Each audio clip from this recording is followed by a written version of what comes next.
buenas tardes. Esta es la charla que vamos a intentar explicar un poquito, ¿no? En esta charla todo el tema de inteligencia artificial, cómo lo aplicamos a un framework de computación distribuida como Apache Spark.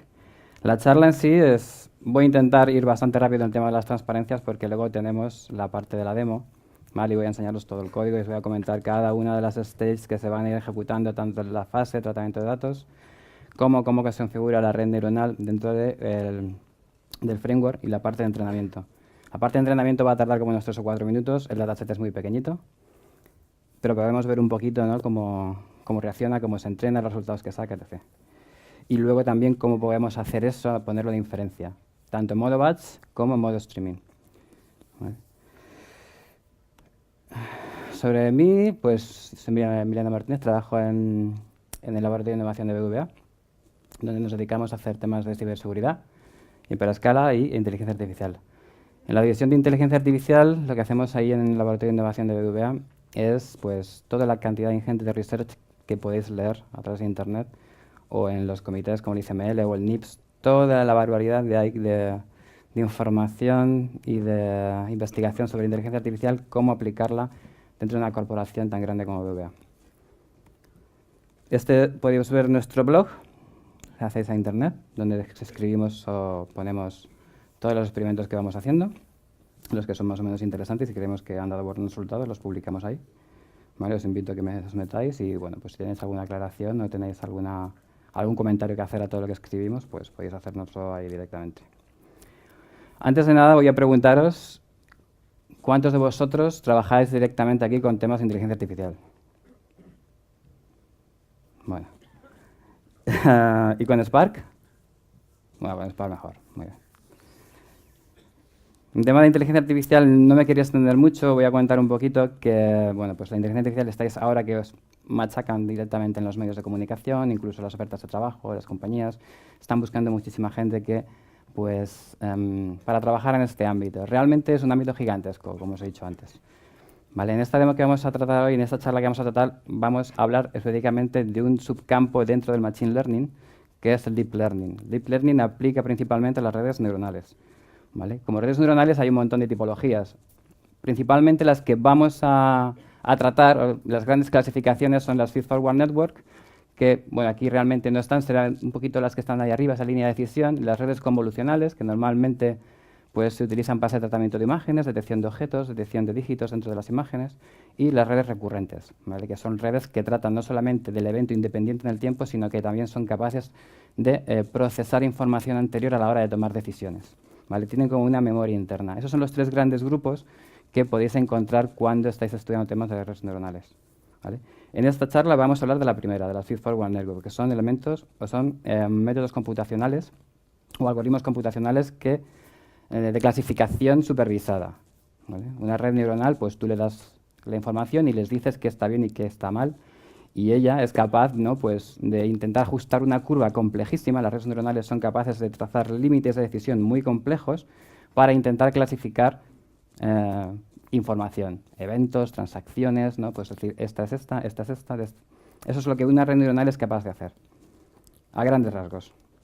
Vale, aquí podéis ver como intuición, pues la primera es un modelo muy sencillo de Machine Learning, que es una Logistic Regression. Como veis, tenéis puntos azules y puntos rojos. Lo que hace ese algoritmo es intentar trazar una recta que lo que hace es separar las dos clases.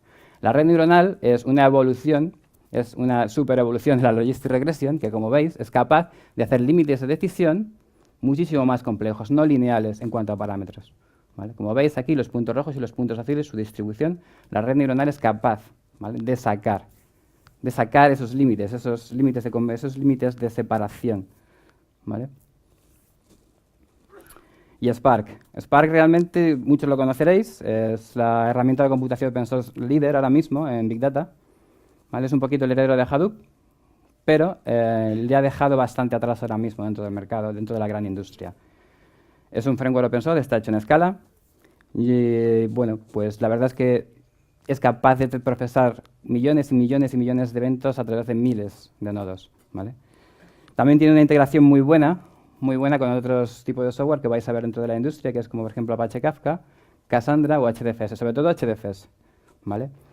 Posiblemente el caso más típico de Spark es tener un data lake de HDFS con muchísimos datos particionados y Spark haciendo computación sobre ella distribuida.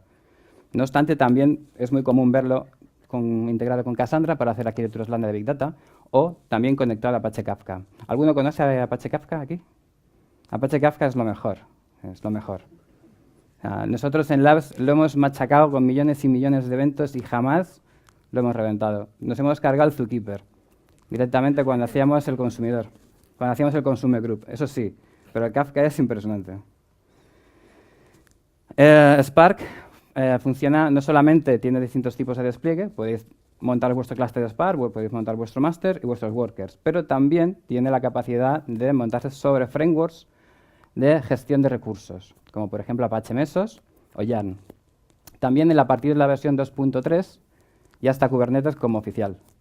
¿Vale? Entonces, yo normalmente Mesos es un poco el que salió con Spark de la mano, y es que o Yarn también lo vais a ver mucho por ahí. No obstante, creo que en las estadísticas standalone todavía predominaba bastante. Aunque la gente realmente a la hora de montarse cluster de Spark se monta sus máquinas, se monta sus workers, ¿vale? Y luego pues Mesos y Yarn pues que están un poco ahí detrás de ello. Esto sería un poco lo que es la visión conjunta, ¿vale? De tanto es el deep learning que puedes aplicar sobre Spark. Tienes a la parte izquierda pues tienes HDFS, como os he dicho antes, teras de información catalogada con su seguridad, su diccionario de datos, protegida por ejemplo por Kerberos, tablas recogidas de bases de datos, de logs, de cualquier cosa. Podéis tenerlas dentro de un super data lake de HDFS. Apache Spark se encarga de transformarlos, se los prepara, se los cocina y se los pasa a las redes neuronales. ¿Vale? Eso es más o menos lo que se puede hacer con él. Como veis arriba tenéis la topología de la Feedforward Network, más abajo tenéis la red convolucional y abajo, o sea, la última que ves aquí abajo es una red LSTM y una red GRU, que son dos subdivisiones de las redes recurrentes. Como frameworks, sobre Apache Spark podéis, hay distintos frameworks que podéis ver dentro de internet. Si buscáis frameworks sobre Spark de Deep Learning, vais a ver unos cuantos. Especialmente, quizá BigDL es uno que desarrolló Intel y salió a la release en el año 2017, es bastante joven, y lo construyeron nativamente sobre Spark. ¿Vale? Por ejemplo, si estáis trabajando con TensorFlow, por ejemplo, vais a ver que hay gente que se ha dedicado, como Yahoo, a montar la distribución del entrenamiento en TensorFlow sobre Spark. O podéis ver distribuciones de Keras, gente que hace también distribución de Keras sobre Spark. O también veis, por ejemplo, otros frameworks que vamos a ver aquí, vamos a mencionar, pues que lo que hacen es intentar coger un poco lo que es el mercado de Hadoop a la hora de meter sus productos. En este caso, Intel puso como open source BDL, nosotros Labs lo probamos y hemos llegado a buenos resultados con él. Hemos hecho iteraciones de cientos de millones de registros en un tiempo bastante bueno y hemos sacado resultados buenos, han convergido nuestros modelos, hemos hecho unas pruebas y ha funcionado bien, la verdad. ¿Vale? Ten en cuenta que este tipo de frameworks muchas veces lo que te van a decir, ¿por qué necesitas trabajar con Deep Learning sobre Spark? Si tú tienes esa necesidad es porque realmente tienes ya una infraestructura de Spark por debajo con muchísima información. Entonces, en ese caso, puedes montar Spark para hacerlo. Spark te va a ayudar mucho a la hora de hacer distribución del entrenamiento y a la hora de hacer inferencia. En eso te va a ayudar, porque él ya de por sí es capaz de hacer de manera nativa la distribución de las tareas que ya hace. Tú cuando trabajas con Spark realmente haces una consulta, haces una query, haces una transformación y lo que hace es redistribuir, Spark distribuye lo que es la operación entre todos sus executors que tiene. Cada uno de esos executors se va a quedar con un número de particiones de un fichero, ¿vale? De un cierto tamaño, según cómo particionéis vuestro fichero, y entonces va a hacer operaciones ya de manera distribuida. Entonces eso es extrapolable también al tema de entrenar una red neuronal. Coge en esa sección de fichero cada uno de los executors que tiene como más o menos, bueno, lo que tiene que hacer es entrenar la red. Cada uno de los executors entrena una parte de la red con un conjunto de datos, aunque el modelo es el mismo, pero se entrena de manera distribuida, ¿vale? Y luego se ponen de acuerdo. Vamos a hablar un poquito luego de cómo se hace el entrenamiento distribuido. Entonces, como veis, la gente de Intel te dice, bueno, si tú ya tienes tu clúster de Hadoop con toda tu seguridad y tu diccionario de datos, bueno, pues puedes intentar hacer ya algoritmos de deep learning sobre él, ¿vale? Sin tener que crear uno aparte. ¿Vale? Deep Learning for Java es también de los principales actores, sobre todo Target, en la JVM, lo cual le da bastante entrada a lo que es el mundo empresarial o al mundo corporativo, ¿vale? De la gran empresa, porque la máquina virtual Java está muy extendida. Entonces, esto realmente, pues Deep Learning for Java, que he hecho por una empresa que se llama SkyMind, que podéis mirar en su web, que es lo que se dedican también, es ofrecer una plataforma también de servicios de inteligencia artificial, pues es un target principalmente sobre la JVM. ¿Vale? Entonces veis que podéis trabajar bien con Scala, podéis trabajar también con Clojure o con Kotlin, aparte de Java, ¿vale? Para hacer modelos. Tienen todos esos, tanto BigDL como Deep Learning for Java, están todos al nivel ya, todos al nivel de todas las especificaciones de capas, de red, de todas las unidades de activación, de todas las layers, absolutamente todos suelen estar más o menos al nivel, ¿vale? O sea, quiero decir que no hay ninguno que tenga muchísimas más funcionalidades que otro. Normalmente suelen estar al nivel. Microsoft también adaptó su Microsoft Cognitive Toolkit sobre Spark. Eso también lo podéis ver. Vale, de hecho en Azure lo podéis probar. Aparte también está BigDL en Azure, pero también Microsoft puedes hacer entrenamiento de Spark dentro de Azure. Y luego también, por ejemplo, H2O. H2O también es otra framework de inteligencia artificial que también abarca mucho más, no solo el Deep Learning, sino también temas de Machine Learning, ¿vale? Que también se distribuye sobre Spark. Esto sería un poco lo que sería el proceso de entrenamiento de la red, del modelo, ¿vale? Vamos a hablar un poquito cuando tú te coges y empiezas o vas a preparar un tema de entrenamiento de una red neuronal de unos datos, pues lo primero que tienes que hacer es coger esos datos y transformarlos a la red. La red neuronal tienes que darle los datos preparados, no le puedes dar cualquier cosa. Cuando los datos son, por ejemplo, ficheros de una compañía, ficheros de una tabla, de una base de datos, pues tienes ahí tipos de datos que tienes que pasarlos a representación numérica. Y también tienes que escalarlos entre representación entre -1 y 1 normalmente. ¿Vale? Entonces, las fases que puedes tener cuando tú te enfrentas a un proyecto así, pues es coger los datos, explorar a ver qué tipo de datos son de cada columna, si son numéricos, si son categóricos, alfanuméricos, la distribución, si hay lo que se llaman los overlays, o sea, que son como distorsiones un poco de la información. Todo eso se puede hacer en la exploración, se puede hacer con Apache Spark. ¿Vale? El tema del limpiado, pues realmente si hay valores nulos, porque la red no le puedes dar valores nulos, todo eso también tiene su proceso. Hacer temas de join, que es coger ficheros, ¿vale? Y juntarlos y hacer solo uno, como si haces un join de una base de datos, eso también te lo hace Spark. Y luego temas de undersampling. Esto es muy importante dentro de los algoritmos de clasificación, dependiendo también cómo te lo plantees. Si tú estás entrenando una red neuronal, las clases a las que tú le estás diciendo, las clases que tú quieres averiguar, pues tienen que estar más o menos equilibradas. Sobre todo si lo que es el entrenamiento de la red se basa en lo que es el error, o lo que se llama la accuracy. Porque si tienes una clase muy desequilibrada, o bien tocas lo que es el optimizador de la red cuando está entrenando, o bien tienes que equilibrar tú las clases de manera manual antes de hacer el entrenamiento. Para eso están las técnicas de oversampling y undersampling, ¿vale? Que es algo que también hay que aplicar. Vale, todo eso que os estaba hablando de hacer primero, pues toda la parte de exploración, limpiado, etc. Después, cuando ya tienes más o menos claro qué tipos de datos tienes que hacer la parte de ETL. La parte de ETL es principalmente el fuerte de Spark. Para ello vamos a puedes trabajarte SparkML, que lo que hace SparkML es darte una serie de objetos o de clases, o en general de software, que te permite crear lo que son los transformers. Esos transformers se aplican, ¿vale?, dentro de lo que es el tipo de DataFrame, porque SparkML trabaja con DataFrame. Aunque DataFrame a partir del 2.0 es dataset, todo el tema de Machine Learning o de ML está basado directamente en DataFrame. El tema de dataset está un poquito por detrás. Bueno, pues se utilizan los transformers. De hecho, vamos a ver en el ejemplo cómo se han utilizado los SparkML transformers para hacer las transformaciones de los datos. En este caso, tenemos los Unary Transformers, que vais a ver. Los Unary Transformers son transformadores que se hacen sobre una columna de Spark y te generan otra nueva.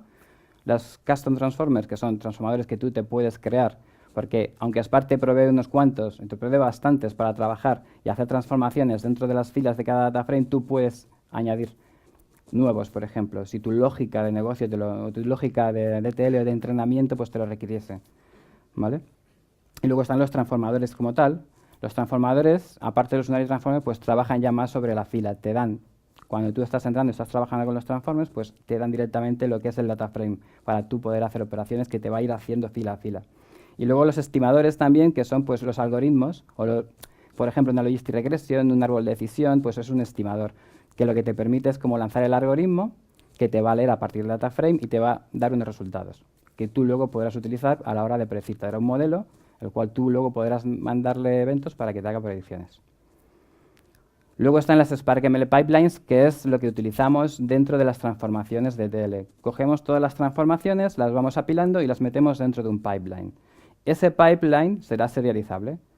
La serialización nos hace o nos permite que cuando tú estás haciendo lo que es tu modelo con SparkML, puedas transformar cada una de las transformaciones que hayas hecho, serializarlas a disco y luego tu proceso de inferencia coger esa transformación y aplicarla ahora a hacer la predicción. Pero claro, todas las transformaciones que tú hagas en el modelo de entrenamiento, en la parte de entrenamiento, tienen que ser accesibles luego al proceso que hace la inferencia. Exactamente igual. El vector de entrada a la red, cuando hace la predicción, es exactamente el mismo. Con lo cual, tienes que saber cómo puedes ir cogiendo ese código y ejecutar el mismo código en el proceso de inferencia. Eso se puede lograr con SparkML y la serialización de los pipelines. ¿Vale? Bueno, aquí hablo también de Narrow Transformations. Esto es muy importante para trabajar con Spark, las Narrow Transformations, porque hacen que sean transformaciones que hacen los executors sobre los ficheros en Spark, pero que no dependen de otras particiones. Un fichero se compone de muchas particiones. Si las transformaciones que hace un executor no dependen de otras particiones, por llamarlo de manera padre, pues entonces el proceso va mucho mejor. ¿Vale? Esto es una de las cosas que luego veremos en el código. Bueno, la parte de entrenamiento de la red, básicamente esto, si hacéis el curso de Andrew Ng en Coursera, estos son los gráficos que vais a ir viendo, de cómo se hace la parte del feedforward, cómo se hace la parte del backpropagation, para calcular el error y actualizar cada uno de los pesos de la red. ¿Vale? Aquí veis cómo es la función de error ahí arriba, la tenéis ahí. ¿Vale? Y luego veis pues, el proceso de backpropagation, cómo el error, cuando tú le dices, bueno, esta clase es tal, y él te da una predicción, pues calculas el error, y este error se va retransmitiendo a todas las neuronas. Entonces, tu proceso de entrenamiento lo que intenta hacer es minimizar ese error para cada una de las neuronas, ¿vale? E intentar hacer una generalización. El entrenamiento distribuido, como os comentaba antes, todos estos frameworks que se trabajan sobre Spark hacen entrenamiento distribuido, principalmente sobre los datos. Hay otros frameworks que hacen distribución de modelo, pero en este caso vamos a hablar solamente de los datos. Y están las estructuras, lo que serían las arquitecturas de parameter server, que lo que hacen es tener en cuenta que cuando tú estás distribuyendo el entrenamiento, cada una de las partes de Spark, cada uno de los workers de Spark va sacando unos pesos, ¿vale? Se va bajando el error en cada una de las iteraciones batch, va sacando los pesos por cada una de ellas y luego lo que tienen que hacer es ponerse de acuerdo. Hay un servidor central que dice, vale, recoge todos los parámetros de todos los workers, les hace la media y luego se los redistribuye para que siga entrenando. Esa es la infraestructura a grandes rasgos de parameter server. Esa infraestructura tiene ciertos problemas y es que el servidor de parameter server puede estar desbordado en función del número de workers que tenga y del tamaño del modelo. Entonces, hay otras nuevas arquitecturas que han surgido a raíz para solventar ese problema, que se llaman el Reduce, que podéis ver, por ejemplo, en frameworks como el Horobot, que es distribución de TensorFlow, o también la gente de BigDL, que ha hecho otra distribución, ha hecho un algoritmo, una especie de algoritmo P2P, para que, en vez de estar machacando a un servidor central, lo que hacen es que los distintos workers se van pasando resultados entre ellos, hasta que al final hay un acuerdo. ¿Vale? La demo que vamos a hacer va a ser sobre un dataset de recursos humanos de IBM, que baje de Kaggle. Este dataset es muy pequeñito. Para hacer una demo así pequeñita, pues bueno, cogí estos unos 1.400 registros que vamos a entrenar en un worker solamente que va a estar en mi portátil. ¿Vale? Este dataset describe un poco lo que es el attrition. El attrition es como si fuera la ausencia del trabajador, ¿no? Pues que de repente ha causado baja. Entonces coges un dataset y hay una serie de empleados con una serie de parámetros y bueno, pues está etiquetado si causaron alguna vez ausencia o no causaron alguna vez ausencia. Esto podría ser, para un departamento de recursos humanos de una gran corporación, es muy importante. Un departamento de recursos humanos de una gran corporación tiene que asegurarse de que los empleados realmente están a gusto en su trabajo, ¿no? Entonces podríamos hacerles un proyecto como este. ¿Vale? Este es un dataset, pues lo que os he dicho, es un dataset que me bajé de Kaggle, son 33 features con los que se trabajan. Dos clases de clasificación, si causa baja o no causa baja, y luego usando SparkML y BigDL. ¿Vale? Este sería el proceso de entrenamiento, como os he estado contando antes. Partimos del data frame que creamos a la hora de leer el fichero. ¿Vale? Tú lees el fichero con Spark, te crea el data frame, y lo que haces es hacer las transformaciones antes, ¿vale?, de pasar a la parte de entrenamiento. tienes que hacer el string indexer. Esto es, por ejemplo, para los tipos que sean categóricos alfanuméricos, lo que haces es transformar las cadenas alfanuméricas a numéricas. Y luego les haces una transformación de one-hot encoder. Ese one-hot encoder lo que haces es que las representaciones numéricas las pasas a vector. ¿Vale? Es una de las maneras que hay a la hora de tratar con los datos categóricos. Hay otras más, a las redes neuronales normalmente no le van muy bien, pero se pueden hacer. ¿Vale? Luego hay otro tema de embeddings, que ya es otra ciencia, y papers que puedes leer respecto a todo eso, y autoencoders. ¿Vale? Pues hacemos la parte de one-hot, lo que os he dicho, para los categóricos, hacemos las transformaciones, pasamos a vector assembler. Vector assembler es el tipo que admiten todos los estimators de Spark a la hora de hacer el entrenamiento. Luego, lo que hacemos también es convertimos el data frame a RDD y luego pasamos a la parte de entrenamiento. ¿Vale? Es necesario, el framework trabaja sobre RDDs. RDDs es un poco la colección distribuida base core de Spark. Data frame se monta sobre ella. Esta sería la parte de inferencia. ¿Vale? Lo que hemos dicho antes, cargamos el modelo del ETL y cargamos el modelo del ETL y también cargamos el modelo de la red neuronal, los dos, ¿vale? Para hacer la predicción. Transformamos, ¿vale?, a RDD y luego hacemos la predicción. Esto van a ser las métricas que vamos a utilizar a la hora de evaluar el modelo. Vamos a trabajar con este tipo de métricas que es el precision, el recall y la matriz de confusión. Esto ahora os contaré cuando veamos las métricas un poco qué significa. No solamente va a ser el error y el accuracy, sino que también vamos a sacar estas métricas. Estas métricas son importantes porque dependiendo de tu modelo de negocio, a veces es mejor tener una mejor precisión y a veces es mejor tener una mejor recall. Vale, y esta sería la parte de la inferencia en streaming. Esta parte la vamos a intentar probar, ¿vale? La dejamos para el final. Esta básicamente los que tú puedes, cuando tienes un modelo ya entrenado con tu ETL, te permite crear un endpoint, un socket, donde tú le estás pasando los eventos como una cadena UTF-8 y él te va sacando las predicciones. Bueno, pues vamos a ir a la parte del código. Vale, 20 minutos. Vamos a hacerlo lo más rápido posible. Vale, esta sería la parte del código. Os lo voy a contar. ¿Veis aquí? Estas serían las transformaciones que se están haciendo. ¿Vale? Este es el programa principal, el driver que se va a crear de Spark. ¿Vale? Este, por ejemplo, es una transformación de one-hot encoder, otro one-hot encoder y vector assembler. ¿Vale? Aquí lo que hago es coger los factores que me interesan y aquí lo que hago es hacer un DSL que tengo hecho en Scala para que veáis cómo se hace en el stack de cada una de las transformaciones. ¿Vale? Como veis, cada una de esas líneas es una de las transformaciones que Spark va a distribuir. ¿Y la tipografía? ¿Perdona? La tipografía. Sí, espérate que os lo pongo en modo presentación, ¿vale? ¿Así mejor? Vale. Es que me embalo y no...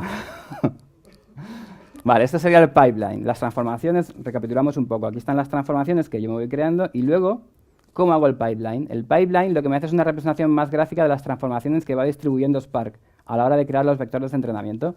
En este caso, ¿veis? Hago el string to double porque la label no me viene como entero, me viene como un yes o como un no. Primero lo que hago es hacer esa transformación y luego lo que hago en las distintas transformaciones que voy creando, estas son custom transformation, algunas de ellas, ¿vale? Les voy haciendo stack. El primer campo que tenéis aquí es el campo de entrada, dependiendo si trabaja la transformación con dos campos, ¿vale? Pues dos campos de entrada y el campo de salida. Por ejemplo, el X inverse, por ejemplo, es elevar el valor de job involvement al 1 partido por el modeling com. La inversa, ¿vale? Por ejemplo, lo guardamos y luego le aplicamos un factor.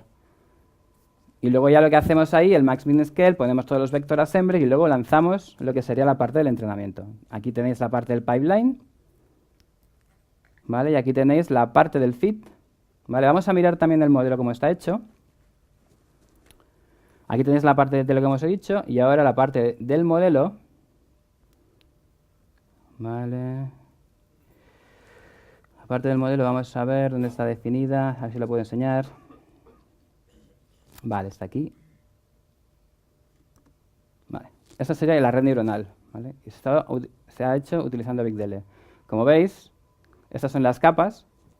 Tenemos 44 campos de entrada, que es el vector que le voy a poner con todos los factores y los one-hot vector. Tenemos dos hidden layer de 100 neuronas y luego tenemos una capa de salida a la que aplicamos un log softmax, ¿vale? Que es la que establece la probabilidad de salida de cada una de las clases. ¿Vale? Y luego el optimizador. Para el optimizador he utilizado Adam, ¿vale? Y el class NLL criterion, que es la función de error log negative likelihood que es la que vamos a aplicar cada vez que haga la predicción. ¿Vale? Y luego el checkpoint. El checkpoint es el que me va a estar creando los modelos. Cuando voy entrenando me va a ir creando esos modelos para que luego yo pueda ir comprobando en la evolución del entrenamiento qué métricas va a ir generando conforme se va entrenando. Eso es muy importante. ¿Vale? Aquí tenemos, lanzamos tal y luego hacemos la parte de la visualización. Lo que vamos a hacer ahora es lanzarlo. Muy bien, vamos a salir del modo presentación. Vale, tenemos aquí la parte esta. Vale. Vamos a lanzarlo directamente con SBT. Vale. El entrenamiento tarda como unos 3-4 minutos. Vale. Vamos a entrenar la parte del entrenamiento del DSL. Esto antes, cuando estaba viniendo para acá, al cambiar de la red, a veces, si no me pilla bien la red de la IP, cuando intenta conectarse al máster alguna vez puede fallar. Vamos a intentar esperar que haga bien el entrenamiento. Ahora lo que se está haciendo va a empezar. Vale, ya veis, está empezando a entrenar. Como veis, los epoch, cada uno de los epoch es coger todo el dataset, es cada uno de todo el entrenamiento de una pasada del dataset. Cada pasada del dataset es un epoch, que son como unos 1.300 registros. 1.300, 1.400. Tenemos la parte de entrenamiento y tenemos una parte de test. Son diferentes datos, porque normalmente las redes neuronales pueden absorber tan cantidad de información que un dataset de 1.300 se lo puede aprender de memoria. Y entonces puede causar lo que se llama el sobreentrenamiento, que es el overfitting. Y eso es uno de los problemas que suele haber con temas de redes neuronales, ¿no? Cuando tú estás entrenándole y estás dándole vueltas y vueltas a epochs y a epochs y a epochs, a veces puede ocurrir que la red, cuando tú la pasas y pasas a tu dataset de test, que no tiene nada que ver con el entrenamiento, las métricas son peor, ¿vale? Primero es lo que se llama la cross-validation. La cross-validation son las métricas que tú sacas sobre el dataset o sobre un tamaño pequeñito del dataset de entrenamiento. Y luego está la parte de test. En la parte de test coges un dataset que no tiene nada que ver con la parte de entrenamiento y evalúas las métricas que te sacan ahí. Si veis que hay mucha diferencia es porque puede ser que haya ocurrido alguna clase de overfitting. Eso es muy común, ¿eh? Entonces hay que tratar con regularizadores. Las redes muy profundas, ¿vale? Como las redes convolucionales o incluso las LSTMs, vas poniendo en cascada muchas redes, lo que tienes que hacer es aplicar regularizadores, que podéis ver en toda la bibliografía, ¿no? La regularización de la red lo que hace es intentar evitar el overfitting, que básicamente es quitarle información a la red, ¿no? Es como equivocarla un poquito, para que no se aprenda el dataset de test. Esto es lo que podría pasar cuando estamos haciendo todos estos epochs. Vamos a llegar a los 500. Cuando lleguemos a los 500, la red, si no le pones a lo mejor un poco de regularización, puede sacarte unas métricas que ves. Vamos a ver en las gráficas como a partir del epoch 400 o del 500 pueden estar bajando, porque la red se está entrenando, se está sobreentrenando, ¿vale? En este caso, ¿vale? Ya llegamos a los 400, podemos mirar, a ver, el driver de Spark.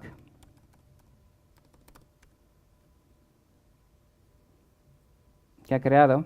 ¿Veis? Este es el driver de Spark que está haciendo el entrenamiento. ¿Veis todas las tareas que está lanzando?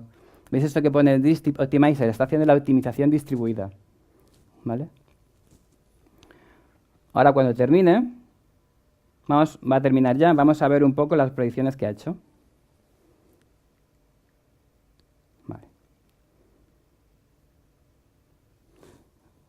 ¿Veis bien el gráfico? ¿Más o menos? Vale.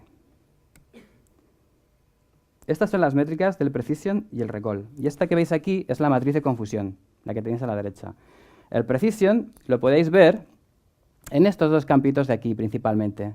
Estos dos campitos de aquí son los positivos que he predecido. Los de abajo son los buenos y los de arriba son los malos. Es decir, he predecido positivos pero en realidad son negativos. Y esta es la parte de los negativos.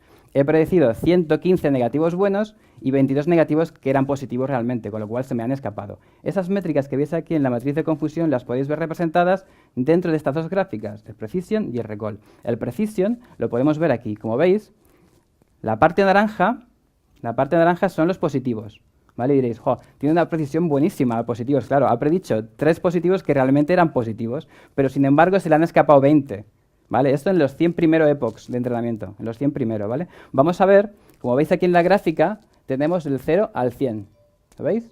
Y esta es la parte de la recall. Aquí el recall, como veis, es muy malo y ahora está empezando a mejorarlo un poquito, porque realmente ha cogido 3 que son buenos, ¿vale? Ya se me ha caído otra vez el micro. Vale, vamos a darle al Enter ahora y vamos a evaluar los siguientes 100 epochs.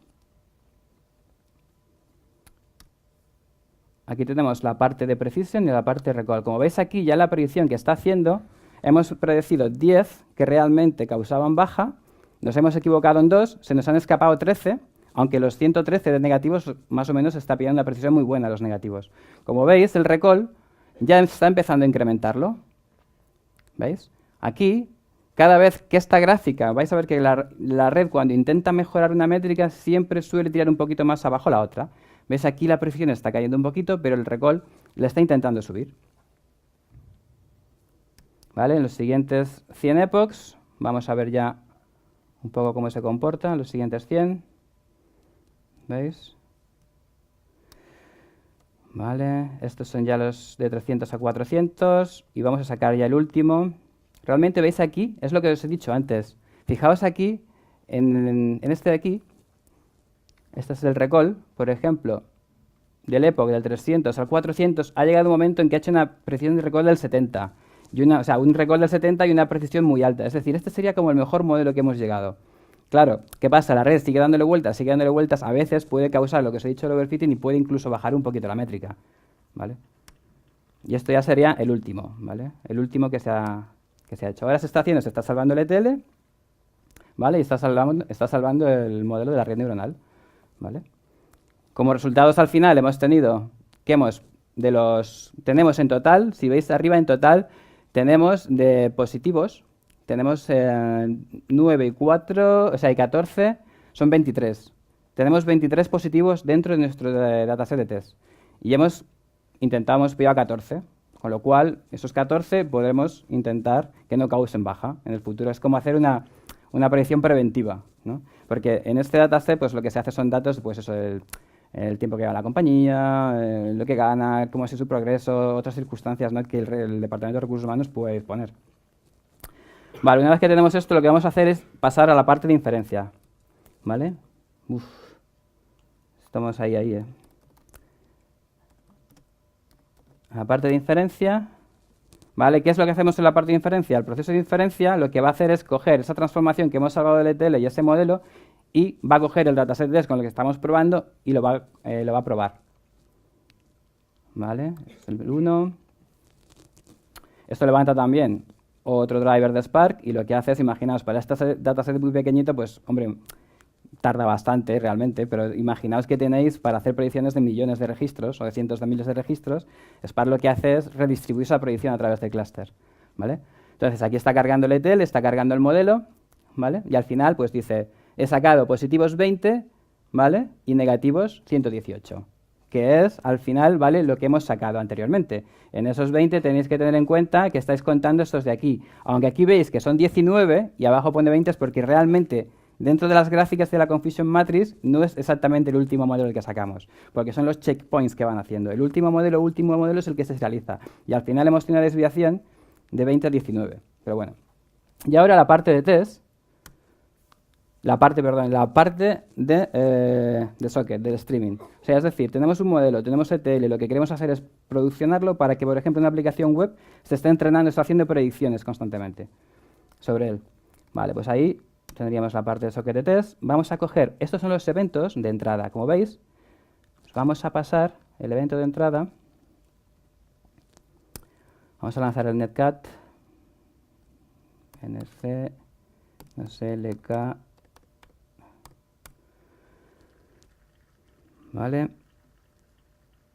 Vale, ya se ha lanzado, le vamos a lanzar el evento, ¿vale? Y ahí tenéis la predicción, ¿veis? Entonces, como veis aquí no solamente está la predicción, sino también el vector transformado. La predicción la tenéis en estos dos valores de aquí, ¿vale? Aquí lo que te está diciendo, tenéis que sacar cuál es el mayor de aquí. El mayor de aquí es el de la derecha, ¿no? Es el menos negativo, ¿vale? Realmente, como veis, este campo de aquí es un yes, es un positivo, ¿vale? ¿Me seguís aquí? Lo que he hecho. Ahora, si cogemos, por ejemplo, un negativo, tenemos que ver cómo cambia el peso de esa predicción. ¿vale? ¿Lo veis? Es instantáneo. O sea, ¿veis ahora? Pues ha cambiado bastante el peso de las clases, ¿vale? Es diferente ahora. ¿Veis ahora? La más negativa es la otra. Y este realmente es un negativo, ¿vale? O sea, esto, básicamente vamos a hacer una recapitulación para que me hagáis las preguntas que tengáis al respecto de todo esto. Volvemos aquí. Para terminar, el trabajar con Spark y hacer ese tipo de experimentos con Spark requiere que tener conocimientos. Spark es un framework espectacular. O sea, puedes hacer cosas con él. Dentro de una corporación gigantesca, como puede ser VBA, por ejemplo, puedes hacer cosas, vamos, inimaginables. O sea, no inimaginables, pero bueno, muy buenas, ¿no? Un procesamiento muy grande. ¿Qué pasa? Que Spark, igual que todo en la vida, pues tienes que conocerlo bien cómo funciona por debajo. Esto no es trabajar directamente con un data frame que tienes en memoria en tu portátil, ¿no? Entonces, hay que ser conscientes de que todos los recursos que estás consumiendo, por ejemplo, están compartidos o seguramente van a estar compartidos, ¿vale? En el caso de no malgastes recursos, quiere decir no machaques al job de Spark, no machaques al master de Spark con jobs ni al clúster de mesos, ¿vale? Porque vas a trabajar en un entorno que está compartido. Esto es también usar tipos, es decir, todo lo que estamos viendo aquí, trabajando aquí, que estamos trabajando con la parte de escala, realmente estamos trabajando con data frame. Trabajar con data frame te da muchísima libertad a la hora de hacer cambios, pero eso lo que estás haciendo cuando estás trabajando sin tipar, o estás trabajando un código sin tipar, es que estás forzando a Spark que te corrija a ti, ¿vale? Estás forzando a Spark al clúster que está compartido por 500 o 1000 personas que están haciendo analítica o están haciendo modelos, le estás obligando a que te corrija si has puesto una propiedad mal o no, o si un campo dentro de una UDF está mal. Eso hay que intentar evitarlo. Yo estoy trabajando con el tema de, o sea, con framework como Frameless, que es un framework muchísimo más potente a la hora de trabajar con tipos en Spark. Es decir, que cuando hago una consulta dentro del DataFrame, el propio compilador me va a decir si ese campo existe y si la operación que estoy haciendo sobre él es buena o no, para intentar quitarme pues todo eso que os he dicho. Y luego, pues, bueno, trabajar con generic pipelines. Esto quiere decir que si tú trabajas en una gran empresa haciendo inteligencia artificial, una gran empresa puede tener miles y miles y miles de tablas y de documentos. O sea, tiene desde temas de marketing, temas de seguridad, temas de recursos humanos, cualquier cosa que puede ser aplicada en inteligencia artificial tienes que tener en cuenta que no puedes hacer para 20 o 30.000 modelos o 20 o 30.000 representaciones de datos, 20 o 30.000 modelos. Eso no se puede hacer, porque realmente no solamente es hacerlos, sino luego mantenerlos. No puedes tener 20.000 transformaciones, con lo cual hay que intentar hacer mucho más genéricas aparte, sobre todo la parte de ETL, ¿vale? Y con esto ya pasamos a las preguntas, si tenéis alguna pregunta. He ido muy rápido porque se me acaba el tiempo. Quería contar muchas más cosas, pero... Allí, arriba.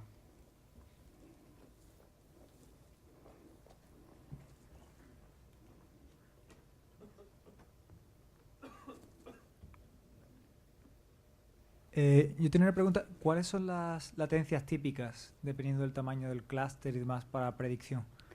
La predicción es muy buena. Realmente, es lo que os he dicho, la predicción él la redistribuye. O sea, el clúster normalmente pues, se te va a levantar y te va a redistribuir cada uno de los executors. Ese código te lo va a pasar directamente a... Me dices en batch. Si es en batch, bueno, depende de lo que tarde tu job. No, suponiendo que tengas una sola fila, digamos.